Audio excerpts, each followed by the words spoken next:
Didn't really have a lot of videos. These pictures were the first time that I was wearing like size 34 pants or something since like high school, so I had those. Um, Otherwise, yeah, just like progress pictures and then everything that I ate and then the scale results for my digital scale.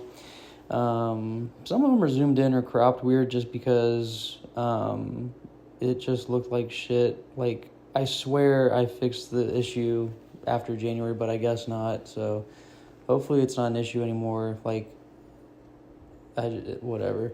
Um, yeah, this month I learned a lot.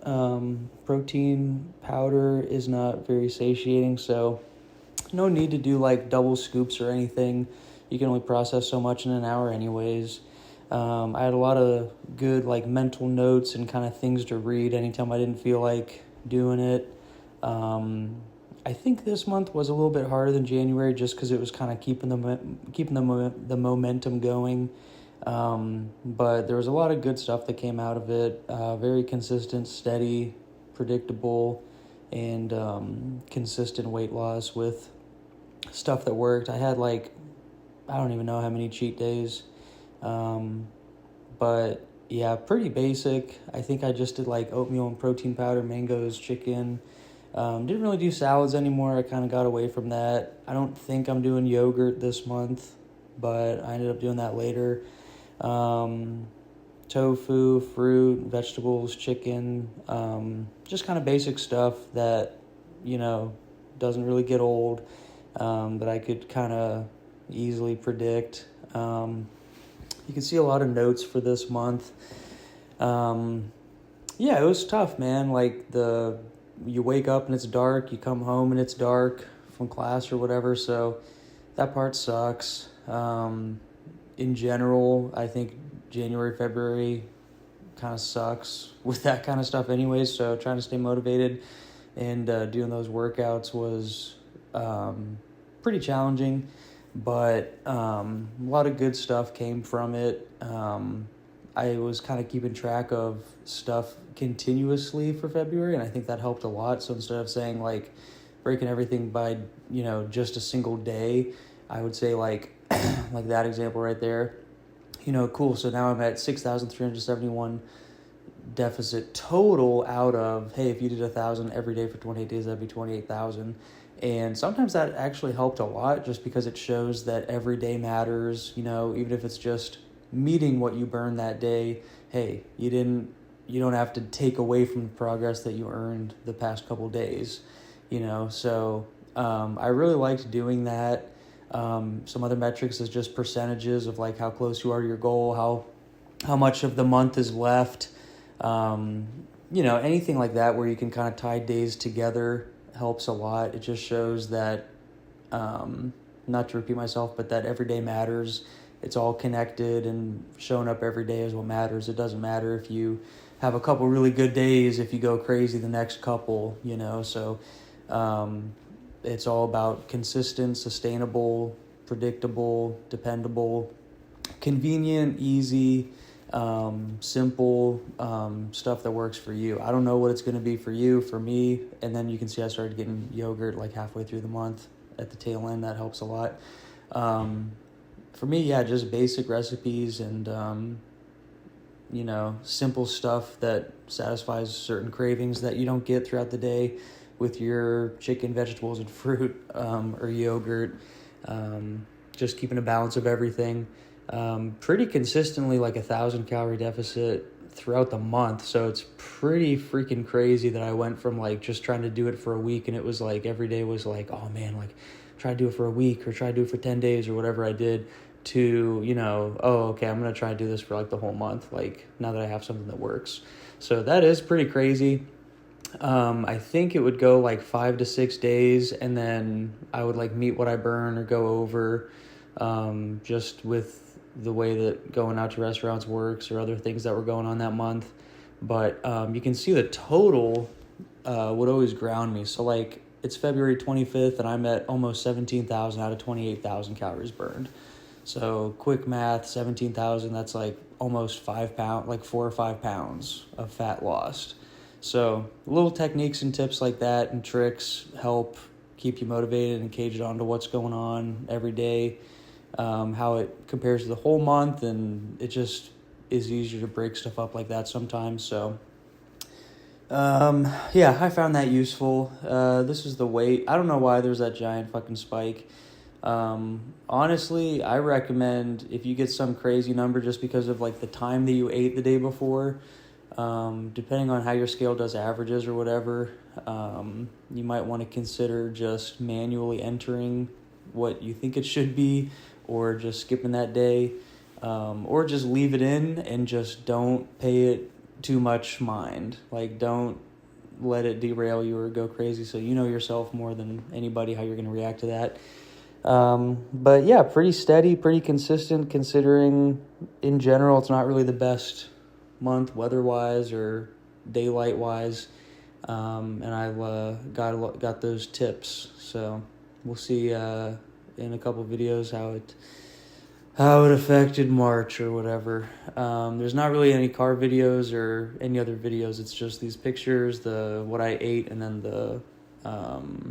the scale data from the app for the scale. So this is pretty much it for February. Today's Saturday, May 17th. I think what was good for February was the short-term goals and how it tied into the long-term goals of that month. I thought that was awesome.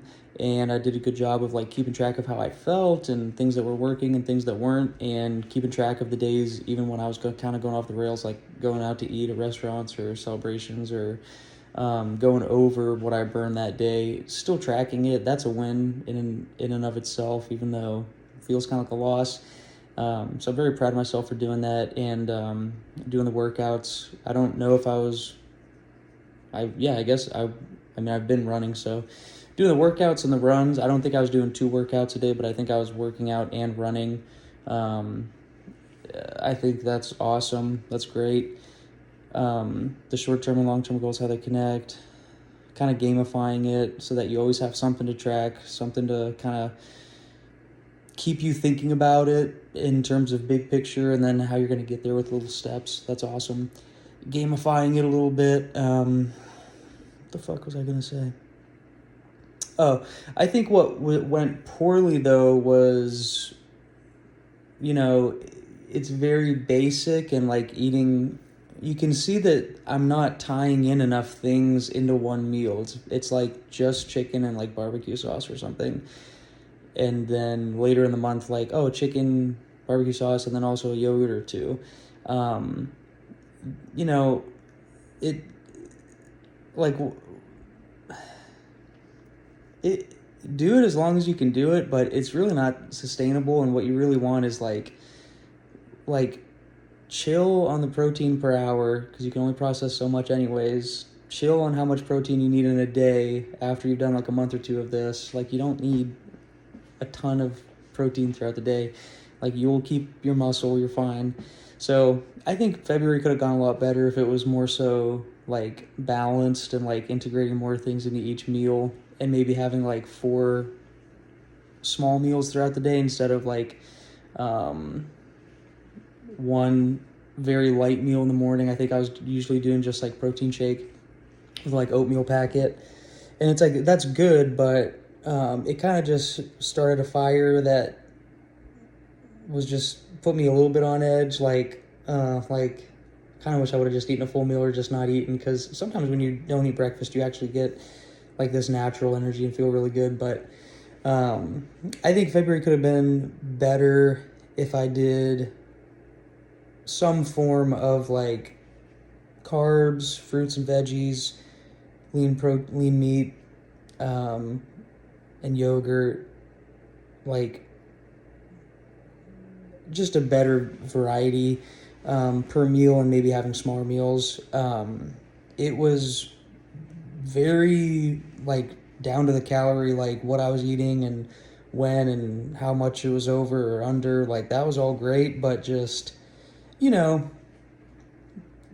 if I would have been in a 750 deficit but been getting more carbs and like maybe more balanced, I think it could have went a little bit better, and I might have been able to feel a little bit better or recover from going off the rails a couple times. And when I say going off the rails, I just mean like going to a restaurant and just being like, I don't fucking care. Like, I'm gonna eat whatever I want. Or like, oh, I'll work out again. I'll do like 2 workouts, or, you know, eat a lighter lunch because I'm gonna have a heavier dinner or something like that. I don't mean I'm just going crazy because of the pressure or whatever. Yeah, what else? Yeah, I just wanted to add something to this video because otherwise it was pretty boring. But yeah, variety is key, and kind of spreading things out throughout the day, and like, yes, put in time for planning and like do the hard work up front with what you're doing and when. But then after that, it should just kind of be on autopilot, and like you're not too worried about it. I think February I was still similar to January in the mindset of like you're in the kitchen and you're just kind of like, okay, I can eat like one more thing. What do I want to do? And you know, better planning, it'd be like I don't even have to think about it because I already did it. Yeah, and I think also you'll see for the next month when I started doing like 2 workouts and a run, there's a lot more flexibility with how much you can eat, when you eat, and like what all goes into those meals. So the more work you do, it actually helps you out with variety and options, and like how much you can eat and take in, because 1,000 deficit is no joke. It is nothing to attempt without having like a solid basis of understanding your body and like what you're personally working on and all that stuff. You know, you should be far beyond the whole eating and like eating until you're not hungry instead of eating until you're full mindset, and like, you know, not eating fast food anymore, and like recognizing why you overeat, and, you know, how does not drinking enough water impact how hungry you are later, and like, are you eating too much carbs? Are you not getting enough protein? Are you eating too much protein? Now you don't have carbs for working out, and like all that stuff should be like pretty much worked out before you attempt this, because like you're just getting started. Like that's all extremely important and critical and crucial for the success of any kind of deficit that you're doing. But when you actually start to do the 1,000 calorie deficit, you'll see that like that's like all light work. That's like baby steps. That's like the easy part. And for me, that easy part took like a year to fully sink in and kind of get my bearing and like be able to do this. So it's not actually easy. It's just when you are in the kitchen 7 o'clock at night, you're slightly hungry, but you know that like, dude, I already ate everything that I should be eating. I'm at like pretty much a perfect number. I could have like 200 more calories of something, whatever I want. You have to have all that training and practice long before that, so that you can just literally have a couple apples or some oatmeal and mangoes or some yogurt or even some ice cream or something, and not like completely throw away the day because you ended up going crazy in the last hour or 2 of the day before you went to bed. So yeah, overall, I'd say February was like an 8 out of 10 for that time period. Nowadays, if I had a month like February, like I wouldn't be able to eat what I was doing for February now. That would be very, very, very difficult. Now I'm eating up to 2,400, 2,500 calories a day because I'm doing more work. So to try and do that now, the 1,700 calories, 1,800, 1,900, sometimes 2,000, that would be very, very difficult. So at the time, I think it was a good effort. It was good to get that data, and I really like how I linked up the days and kind of had the big picture of like, hey, if you were in a 1,000 calorie deficit every single day, that'd be 28,000 calories. That'd be like 7 pounds. Very unrealistic that you're going to do that, so don't shoot for that, but keep it in mind so that you can, you know, shoot for the stars, and if you miss, you're still on a star, or whatever the phrase is. So I kept that, you know, out of 28,000 in my head. That way I'm like, hey, this is a lot of work and a lot of commitment and a lot of planning and a lot of dedication, and I'm only, at best, I'm going to be at like 11,000 calories out of 28,000 by the end of the month, which is awesome. That's great. That is like, literally, that's like what the goal is. But still, that's almost a third of what it would be if you did it every single day. So And that also could have been like a warning sign for me to be like, hey, like, how come that's not achievable? How come that's not possible with what you're doing? How come that's not really realistic, you know? And I could have dug deeper into that and figured out, like, oh, you know what? Maybe you should just, like, if you just did 500 calories a day for 28 days, that'd be 14,000. That would be more than 11,000. So you'd actually be better off and you'd be able to eat more throughout the day. See what I'm saying? So, a lot of planning and consideration should go into each month and before it starts, and don't be afraid to change it up and listen to your body and see what's going on and see what the best thing to do is. Because I probably could have, if I was smart, I could have been like, hey dude, you could just do 500 calories a day. And if you hit every single day, that'll be 14,000. You'll probably end up more like 9 or 10 or 11. And that would be easier, I think, than trying to do 1,000 for most days. And it seemed like for February, the times, like when I didn't get it, it does seem like it was linked to like not really meeting, like not really getting what I needed. Like Monday through Friday, it seems like it was pretty good because like I kind of know my schedule and what I'm going to eat, and it's pretty consistent. And then like Friday evening, Saturday, and Sunday, that's when it would be like, oh, I'm meeting what I burned, or I go a little bit over, or a lot over. So yeah, just a lot of shit to consider that you're not really going to know. Like you're not going to know what you're dealing with and what your variables are until you do it. So it's more of an art than a science, but I mean, it's very reliant on science too. At the end of the day, I feel like I wanted to add a video so that the video wasn't boring, and I ended up making it even more boring. So, but whatever. Yeah, this is February. This will be uploaded whenever I am done editing in like 5 minutes.